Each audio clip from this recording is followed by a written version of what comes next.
অতীতের পার্লামেন্ট আপনার চেয়ে বেশি এখানে কেউ অভিজ্ঞ নয়। আপনি একজন বীর মুক্তিযোদ্ধা এবং আপনি স্বাধীনতার একজন ইতিহাসের বটবৃক্ষ হিসাবে স্বরাষ্ট্রমন্ত্রী উল্লেখ করেছেন। আমি ওনার সাথে সম্পূর্ণ একমত। মাননীয় স্পিকার, আজকে আমাদের এই মহান সংসদে আমি সর্বপ্রথম বিশেষ করে আমাদের মাননীয় সংসদ সদস্য অত্যন্ত প্রবীণ এবং ইতিহাসবিদ,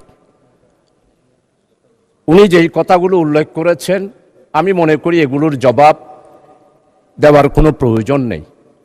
তার কারণ হচ্ছে জাতি জামাত ইসলামীকে ইতিহাসের কাঠগড়ায় এইবারের নির্বাচনে আনুপাতিক হারে ভোটের সংখ্যার দিক থেকে জাতি আমাদেরকে স্বীকৃতি দিয়ে দিয়েছে আমরা যে দেশপ্রেমিক, আমরা দেশকে ভালোবাসি, দেশের মানুষকে ভালোবাসি। আজকে কথা উঠেছে মুক্তিযোদ্ধা সম্পর্কে। জামাত ইসলামী এই পর্যন্ত স্বাধীনতার ইতিহাস সম্পর্কে জামাত ইসলামীর পক্ষ থেকে স্পষ্ট বক্তব্য দিয়ে দেওয়া হয়েছে মাননীয় স্পিকার। তাই এই মহান সংসদে মেহেরবানি করে দয়া করে অতীতের ইতিহাস নিয়ে বর্তমান এই জামাত ইসলামীকে বিশ্লেষণ করে জামাত ইসলামীকে দোষারোপ করার চেষ্টা করা আমার মনে হয় মোটেই ঠিক হবে না। কারণ হচ্ছে জামাত ইসলামের ইতিহাস হচ্ছে যেইখানে গণতন্ত্র নস্যাৎ হয়েছে সেইখানে গণতন্ত্র উদ্ধার করার জন্য জামাত ইসলামী আন্দোলন করেছে। মরহুম শেখ মুজিবুর রহমান সাহেব যখন আগরতলার ষড়যন্ত্রের মামলায় গ্রেপ্তার হয়েছিল তখনকার জামাত ইসলামী পাকিস্তান ডেমোক্রেটিক মুভমেন্টের মাধ্যমে মরহুম শেখ মুজিবুর রহমানকে আগরতলার ষড়যন্ত্র মামলা থেকে মুক্তির জন্য জামাত ইসলামী আন্দোলন করেছিল। শুধু আন্দোলন নয় মাননীয় স্পিকার, আমাদের সাবেক আমির জামাত বিশ্ব ইসলামী আন্দোলনের নেতা, যিনি তৎকালীন পূর্ব পাকিস্তানের স্বাধিকার আদায়ের জন্য 1962 সালে বক্তব্য দিয়েছেন, 1967 সালে বক্তব্য দিয়েছেন, 1948 সালে বক্তব্য দিয়েছেন। মরহুম শেখ মুজিবের মুক্তির জন্য যে ডাইরেক্ট অ্যাকশন কমিটি হয়েছিল সেই অ্যাকশন কমিটির সেক্রেটারি ছিলেন অধ্যাপক গোলাম আজম এবং জামাত ইসলামী ছিল সেই জোটের একটি সংগঠন। আর জয়েন্ট সেক্রেটারি ছিল জনাব আব্দুস সামাদ আজাদ সাহেব। মরহুম শেখ মুজিবুর রহমানের আগরতলা ষড়যন্ত্রের মামলা থেকে মুক্তির জন্য সবচেয়ে বেশি অর্থ যোগান দিয়েছিল তৎকালীন পাকিস্তান আমলে জামাত ইসলামী মাননীয় স্পিকার। তাই জামাত ইসলামের ইতিহাস হচ্ছে মানুষের অধিকার প্রতিষ্ঠার ইতিহাস। জামাত ইসলামের ইতিহাস হচ্ছে গণতন্ত্র প্রতিষ্ঠার ইতিহাস। জামাত ইসলামীকে আপনারা বারবার অনেক তকমা দিয়েছিলেন, কোন তকমায় জনগণ বিশ্বাস করে নাই। আপনারা বলেছেন আমরা জঙ্গি। জনগণ 12 তারিখের নির্বাচনের মাধ্যমে প্রমাণ করেছে জামাত ইসলামী জঙ্গি সংগঠন নয়, গণতান্ত্রিক নিয়মতান্ত্রিক সাংবিধানিক একটি আন্দোলন এবং সংগঠন। মাননীয় স্পিকার, জামাত ইসলামীর গণতান্ত্রিক ইতিহাস অনেক সময় লাগবে। আপনি যেহেতু আমাকে সময় নির্ধারণ করে দিয়েছেন, আজকে জামাত ইসলামীর ব্যাপারে শুধু এতটুকু বলতে চাই, ভুলে গেলে চলবে না। 1997 সালে দেশনেত্রী বেগম খালেদা জিয়া বৃহত্তর বিরোধী দলের নেতা ছিলেন।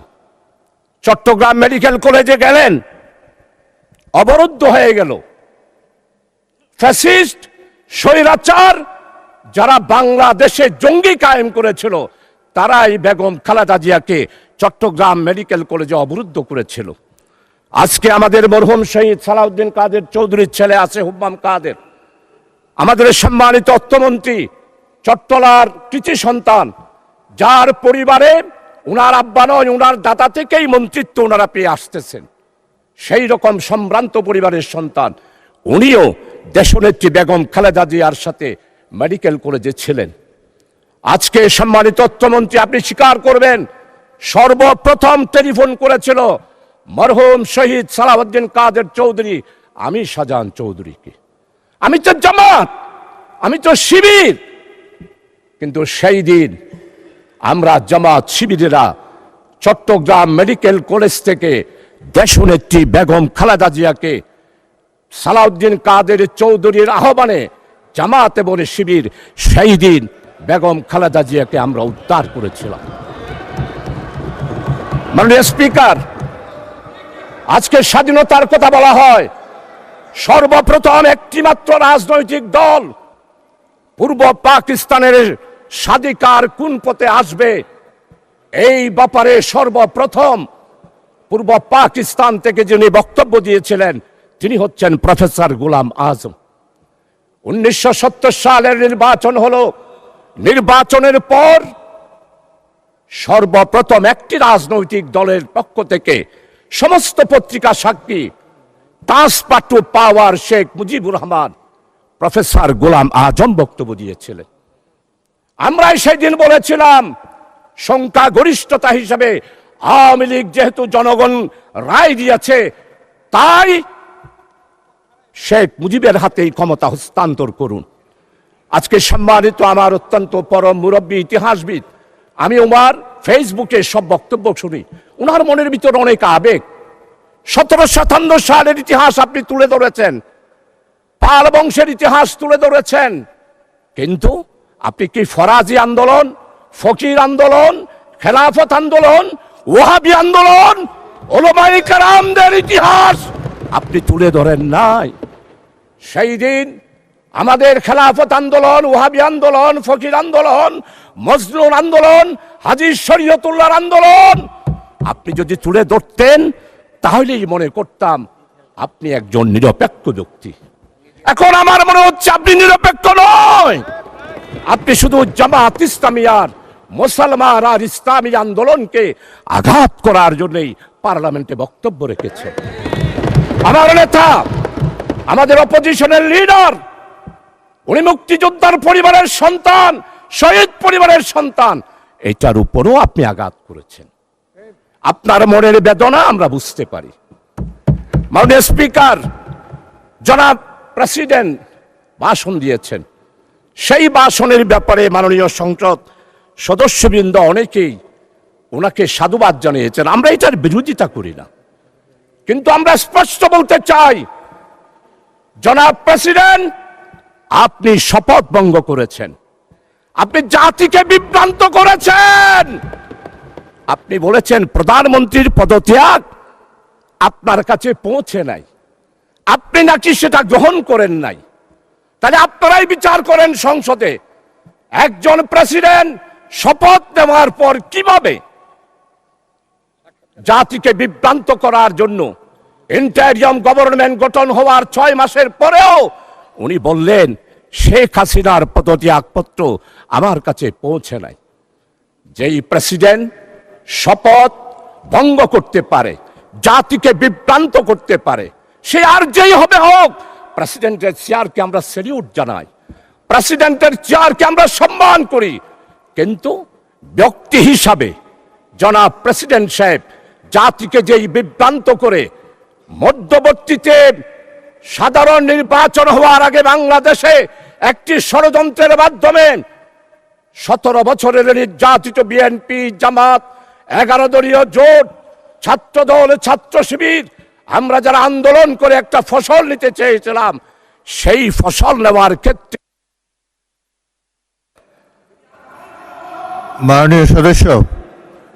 মাননীয় সদস্য আপনি 2 মিনিটের মধ্যে কনক্লুড করেন। another 2 minutes, 2 মিনিটে শেষ করুন। আচ্ছা ঠিক আছে মাননীয় স্পিকার, আপনার কথা আমি অবশ্যই শেষ করব। মাননীয় স্পিকার, আমাদের নেতৃবৃন্দ আজকে মওলানা মতিউর রহমান নিজামী নেই,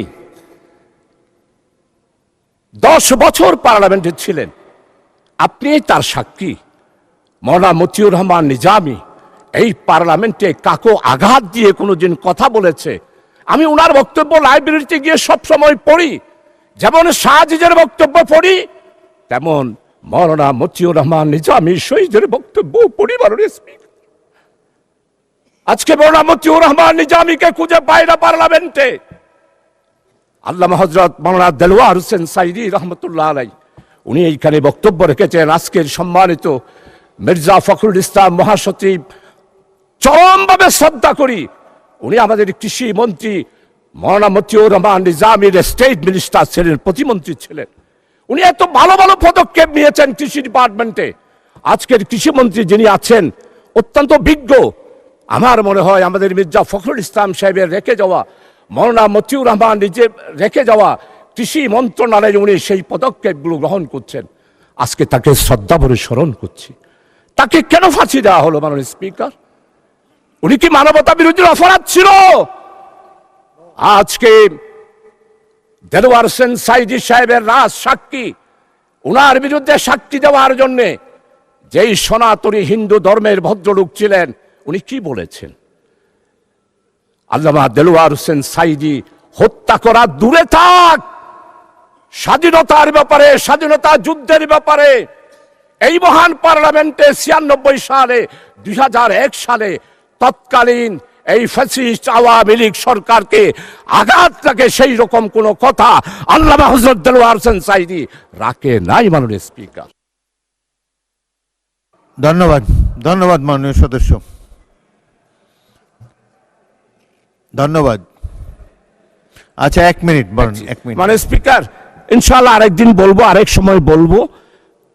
আমার চট্টগ্রামকে দেশনেত্রী বেগম খালেদা জিয়া বাণিজ্যিক রাজধানী ঘোষণা করেছিলেন। সেই স্টেজে আমাদের সম্মানিত আজকের অর্থমন্ত্রী উনিও আছেন। আজকে বাণিজ্যিক রাজধানী হিসাবে আমাদের বন্দর, আমাদের চট্টগ্রামের উন্নয়ন, চট্টগ্রামের জলবদ্ধতা, মাননীয় স্পিকার কিছুই নেই। সর্বশেষ বিদ্যুতের ব্যাপারে একটু কথা বলতে চাই মাননীয় স্পিকার। বিদ্যুৎ পার পেয়ে যাচ্ছে বিদ্যুৎ কাটের লুটারা সিন্ডিকেট। এখনো শেখ হাসিনার মির্জা আজম, হাসান মাহমুদ, এরপরে আপনাদের সবার জানা রয়েছে বিপুল পরিমাণ বিদ্যুতের ক্যাপাসিটি বিল সম্মানিত